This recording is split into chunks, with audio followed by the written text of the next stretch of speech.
నిజంగా కూటమి ప్రభుత్వం తన ఫెయిల్యూర్ని ఈ రోజుటికైనా ఒప్పుకొని చేసిన తప్పుకి ప్రాయశ్చిత్తంగా దానికి బాధ్యులైన వాళ్ళ మీద కేసు పెట్టి లోపల పెడితే కనీసం ఆ కుటుంబాలకి కొంచెంలో కొంచెమైనా ఆరుదల కనిపిస్తుంది. అలా కాకుండా ఎంతసేపు తప్పించుకోవటం కోసం క్షమాపణ చెబితే చాలు అని కొత్త ఎత్తుగడలతో ఈరోజు వాళ్ళు సీఎం కానీ డిప్యూటీ డీసీఎం కానీ మీరు వాళ్ళు మాట్లాడే మాటలు చూస్తే మీకే అర్థమవుతుంది. అంటే మా భక్తుల ప్రాణాలకు కానీ పేదవాళ్ళ ప్రాణాలకు కానీ ముఖ్యంగా మహిళలు 5 మంది చనిపోయారు 6 మందిలో. వాళ్ళ ప్రాణాలకు ఎటువంటి విలువ లేకుండా కేవలం రాజకీయంగా మాట్లాడటం, రాజకీయంగా తప్పించుకోవడం కోసం ఎవరి మీద దుమ్మెత్తిపోయాలని చూడటం అనేది కంటిన్యూస్గా వాళ్ళు చేస్తున్న పని మనం చూస్తూనే ఉన్నాం. ఈరోజు నేను ఒకటే అడుగుతున్నాను ఈ కూటమి ప్రభుత్వాన్ని. చంద్రబాబు నాయుడు చెప్పాడు అఫీషియల్స్ ఫెయిల్యూర్ అని చెప్పి, మన పవన్ కళ్యాణ్ గారు చెప్పారు పాలక మండలి failure, chairman additional JEO EO failure అని చెప్పడం జరిగింది. అలాగే చైర్మన్ వచ్చి ఎస్పీ ఫెయిల్యూర్ అని చెప్తున్నారు. ఇంతమంది ఒప్పుకున్నది వాళ్ళ కూటమి ప్రభుత్వంలో ఎవరైతే నియమించారో వాళ్ళ వల్ల జరిగిందన్నప్పుడు ఎందుకు వాళ్ళందరి పేర్ల మీద క్రిమినల్ కేసులు పెట్టట్లేదు, ఎందుకు వాళ్ళని అరెస్ట్ చేయట్లేదని నేను అడుగుతున్నా. ఈరోజు ఎప్పుడో 10 ఏళ్ల ముందర ఏదో జరిగింది అని చెప్పి దొంగ సాక్ష్యాలతో ఈరోజు కొత్తగా కేసులు రీఓపెన్ చేసి వైఎస్ఆర్సీపీ వాళ్ళ మీద కక్ష సాధించడం మీకు తెలుస్తుంది. కానీ కళ్ళ ముందర వైకుంఠ ఏకాదశి ప్రతి సంవత్సరం వస్తుంది, ప్రతి సంవత్సరం 3 రోజులకి ముందే టోకన్లు ఇవ్వాలని తెలిసి కూడా 3 రోజులుగా చంద్రబాబు నాయుడు గారు కుప్పంలో కూర్చొని స్వర్ణ కుప్పం అంటూ భజన చేసుకుంటూ అఫీషియల్స్ని పని చేయనీయకుండా ఈరోజు మళ్ళీ అఫీషియల్స్ ఫెయిల్యూర్ అని చేతులు దులిపేసుకోవాలనుకుంటే ఎలా ఒప్పుకుంటాం? ఎందుకంటే ఇప్పుడు నువ్వు పెట్టిన ఆ విజన్ 2029 కానీ లేదా స్వర్ణకుప్పంలో వల్ల ఎవరికి ఎంత ఉపయోగం జరిగిందో చెప్పండి. ఒక ఇంటికైనా స్వర్ణం ఇచ్చారా? లేదా కనీసం మీరు మేనిఫెస్టోలో పెట్టిన సంక్రాంతి కానుకైనా ఇచ్చారా? ఏమీ లేనప్పుడు మీ సెల్ఫ్ డబ్బా కోసం ఇంతమంది ప్రాణాలు తీసి ఇంతమంది రిబ్స్ కానీ కాళ్ళు కానీ వెన్నెముకలు ఇరిగిపోయిన వాళ్ళు ఉంటే అయ్యో పాపం అని లేకుండా ఈరోజు ఇంకా రాజకీయంగా దుమ్మెత్తిపోస్తూ దిగజారిపోతున్నారే. మీరు ఖచ్చితంగా ప్రపంచంలో ఉన్న వెంకటేశ్వర స్వామి భక్తులు అందరి ఆగ్రహానికి గురవుతారని కూడా చెప్తున్నాను నేను ఈరోజు. ఎందుకంటే తప్పు చేసిన వాళ్ళని శిక్షించాల్సిన బాధ్యత ఉన్న చంద్రబాబు నాయుడు బాధ్యత లేకుండా మాట్లాడుతున్నాడు. అలాగే పని పాట లేకపోయినా ఎలా డైవర్షన్ పాలిటిక్స్ చేస్తారో డిప్యూటీ సీఎం గారు, ఆయన కూడా ఈరోజు క్షమాపణ చెప్పాలి, క్షమాపణ చెప్తే చాలు వీళ్ళని వదిలిచ్చేద్దామన్న ప్రయత్నం చేయడం మనం కళ్ళారా చూస్తున్నాం.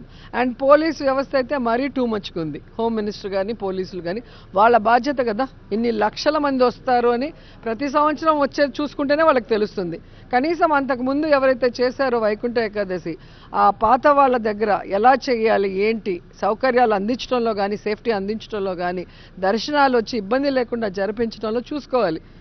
10 రోజులు దాదాపుగా 8 లక్షల మందికి 5 సంవత్సరాలు ఎవ్రీ ఇయర్ ఎంత చక్కగా జగన్మోహన్ రెడ్డి గారు ప్రభుత్వం చేయడం జరిగింది.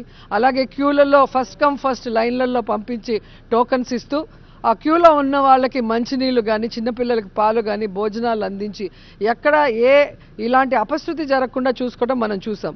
అలాంటిది మీ గవర్నమెంట్లో మీరు తప్పు చేసి గత ప్రభుత్వం టోకన్ సిస్టమ్ వల్లనే కొన్ని రోజులు కాలం గడిపారు.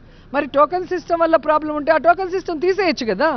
ఒకవేళ గత ప్రభుత్వం పెట్టిన టోకన్ సిస్టమే ప్రాబ్లం అయితే గత ప్రభుత్వంలో టోకన్ సిస్టమ్ ఉన్నప్పుడు ఎందుకు ప్రాబ్లం జరగలేదు, ఎందుకు మనుషులు చనిపోలేదు, ఇప్పుడు జరిగిపోయారనేది మీరు గమనించాలి. అండ్ నిన్న తెలుగుదేశం పార్టీ నాయకుడితో అనంతపురం నుంచి ఎంత ఘోరంగా నా గురించి మాట్లాడిస్తున్నారు.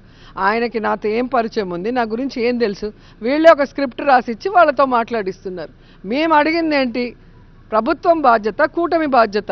వైకుంఠ ఏకాదశి ఎటువంటి అపశృతి జరగకుండా భక్తులకి వైకుంఠ ద్వారం ద్వారా దర్శనం జరిపించాలి, అన్ని సౌకర్యాలు అందించాలి అని చెప్పిన తర్వాత కూడా దాని మీద మాట్లాడకుండా ఎంతసేపు బురద జల్లే కార్యక్రమం. దాంట్లో ఏమైనా నిజముందో వాళ్ళు చెప్పే బురద జల్లే కార్యక్రమంలో?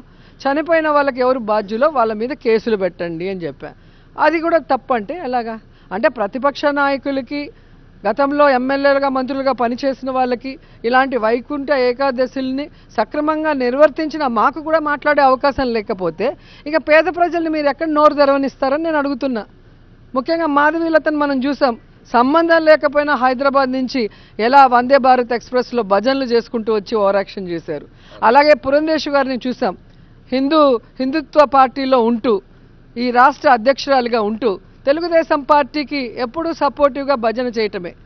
లడ్డూ విషయంలో మేం తప్పు చేయకపోయినా ఏ విధంగా వీళ్ళంతా వచ్చి మా మీద దుమ్మెత్తిపోయాలన్న ప్రయత్నం చేశారు. ఈరోజు హిందూ భక్తులు చనిపోతే, హిందూ భక్తులు 60 మంది దాకా నలిగిపోతే ఎందుకు పురంధేశ్వరి గారు తప్పు చేసిన వాళ్ళని శిక్షించమని డిమాండ్ చేయట్లేదని నేను అడుగుతున్నాను.